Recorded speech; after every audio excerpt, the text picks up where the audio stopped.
Hi friends, అందరికీ నమస్తే. ఇవాళ మంగళవారం ఎల్లమ్మ శాఖ పెట్టిన మా బిడ్డ మా మనమడుగు పూజ చేస్తుంది చూడు. అయిపోండు ఏం చేస్తున్నావు? పూజ చేస్తున్నావా? మొక్కినావా దేవుడికి మంచిగా? చెప్పు ఎవరికి పూజ చేస్తున్నావు? ఇది చూడు ఎల్లమ్మ మొక్కురి మంచిగా దండం పెట్టు. ఏమేమి కోరినావు చెప్పు.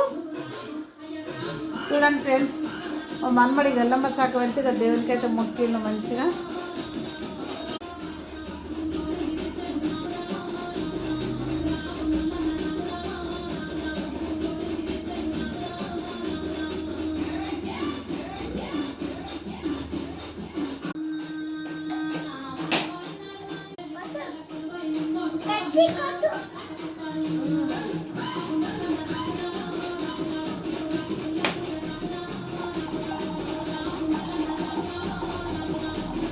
చూడండి ఫ్రెండ్స్, మీ కూడా ఎల్లమ్మ శాఖలు ఇంతవరకు వచ్చి ఎల్లమ్మ శాఖలు పెట్టిర్రు. ఇంకొకటే మంగళవారం ఉంది, మళ్ళీ శివరాత్రి వెళ్తే పెట్టొద్దంటారు. ఇక్కడ పెద్ద మనుషులు అయితే శివరాత్రి వెళ్తే పెట్టొద్దనే వాళ్ళు. అందుకే శివరాత్రి లోపల మన పూర్ణానికి ఈ మంగళవారం మళ్ళీ మంగళవారం ఒకటే ఉంది, రెండే వారాలు.